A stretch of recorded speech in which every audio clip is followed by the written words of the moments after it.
Good morning, everyone. It is Ben Bryce on Thursday, May 2nd. Today I'm joined by the terrific Teddy Tarvis, giving you an update out there. And finally, it seems like all we have to do is complain a little bit about how these markets aren't doing anything. And then we wake up and boom. I mean, a lot of activity out there, Teddy. What's going on in the trains? Yeah, a lot of activity in the overnight. We were up a few cents for corn.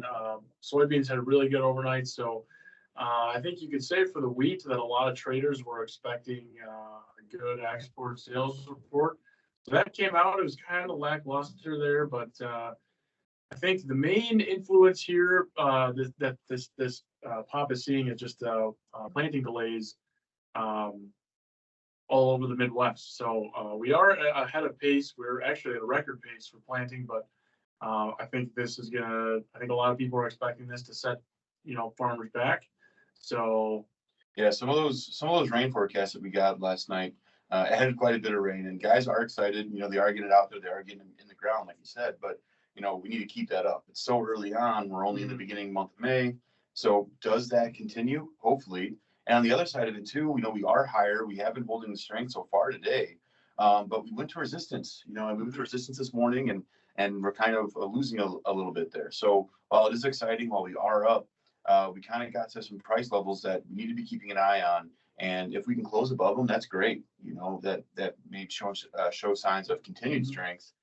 But we need to see, I think, to see that we need to see the funds come in here. And so far today, the volume's there. The volume is decent. It is only 11 o'clock, so we still have time to see, if we can hold the strength throughout the day. But that's sort of my biggest fear right now is whether or not we can sustain this. And we are thus far. yeah, I think another thing too is going into tomorrow being Friday, we'll see if things get set back as far as profit taking goes. Yep. But yeah, I think you kind of hit the nail on the head. If we can hold strength here for the next couple hours, then I think we'll be good going into tomorrow. But we'll see how the overnight opens up. Yeah, overnight opens up tonight, and then again we'll get to cumulative traders tomorrow afternoon. So we'll see how that looks. And like we said all week, the funds were big buyers last week across the board for grains and livestock. Can we see it again? Maybe. And that's kind of a good transition into our next topic, livestock, because while it is nice to see grains are up, cattle's having a day too. I mean, what's going on over there? Why is cattle up so much? Yeah, cattle gapped higher there in the beginning of the day. So we are seeing some higher cash bids out of Nebraska. So right around that 187 level. So that's definitely helping the cattle here. But again, it's kind of the same thing as the grains. There could be a setback tomorrow. Don't know what's box beef going to look like. So just be very cautious with livestock. Right? Yeah, and box beef really, I mean, if you haven't had too many consecutive days of it being better, it being lower, it's just really that box beef number is chopping around.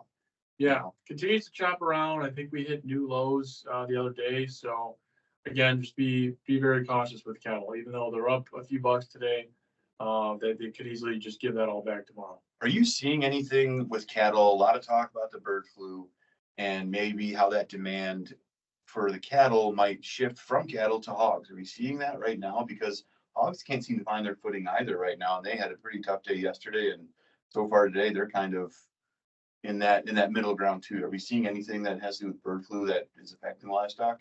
I mean, not really. There was a headline that came out this morning that they were testing some beef that it obviously was negative for the bird flu virus, which I think everyone was kind of expecting. But there hasn't really been that big of a shift over to the pork side of things. Hogs have been down the past couple of days, so I would expect them to go back up here, being that cattle have been doing well as well. But that remains to be seen right now. Yeah, you definitely might be able to see some strength come into that market if we see that demand leave livestock, or leave cattle. But at the same time, we both know that this bird flu story is more so on the dairy cattle than it is beef cattle, and that's the frustrating thing because you see all these headlines come out and that sounds friendly or that sounds unfriendly, but it's like in what world? So. Yeah, Teddy, other than that, I mean, we've finally seen some action here. We've been kind of stagnant, and it is nice, but keep in mind, guys, a lot of stuff has to be done out in the field. Everyone's busy right now getting in the field if they can, if they're not delayed with the rain. So if you guys get a minute and you have any questions, give us a call. We're always happy to talk. 1-800-2-MARKET. That's 1-800-262-7538. Teddy, thank you for joining me today. Thank you.